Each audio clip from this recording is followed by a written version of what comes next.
Here are the first 5 cases for the urological pathology teaching session for the SPRs on the 23rd of June here in Nottingham. This time I thought I'd select 10 kidney tumours, 5 this week and 5 next week.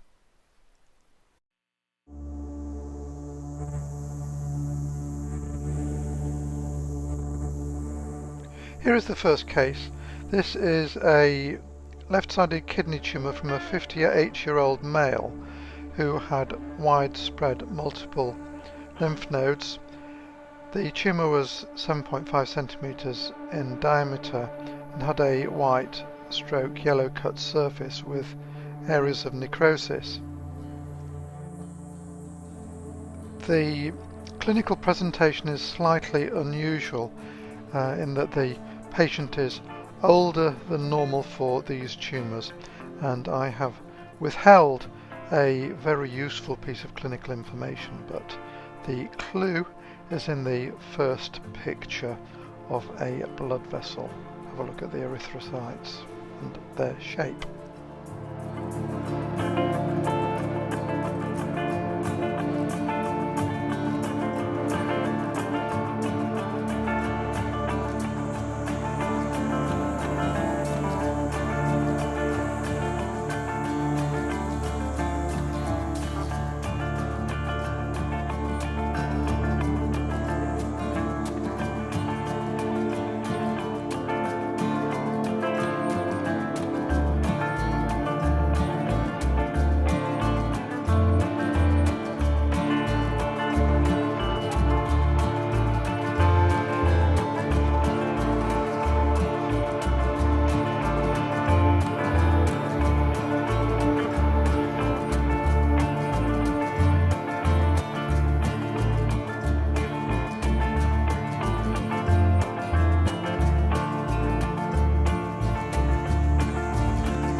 The second case is a male of 65 with poor renal function, and a Bosniak 3 cyst was found in the upper pole of the kidney.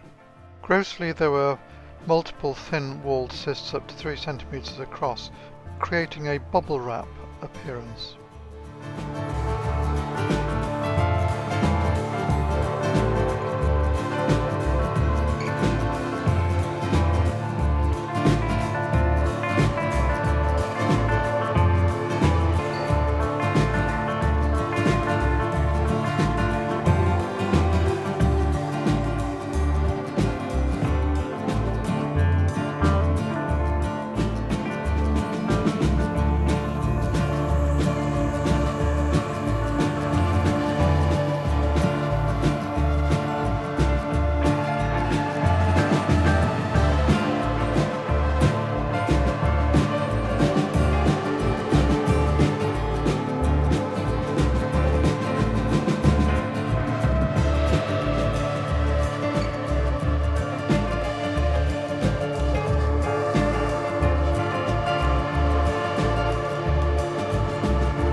Case number 3 is a male of 60 with an 8 centimetre renal mass with a yellow/brown cut surface.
Case number 4 is a male of 63 with a renal mass 8.5 centimeters across in the mid aspect of the kidney. The tumour had a yellow cut surface.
Number 5 is a male of 77 with a 3 cm renal mass with a hemorrhagic cut surface.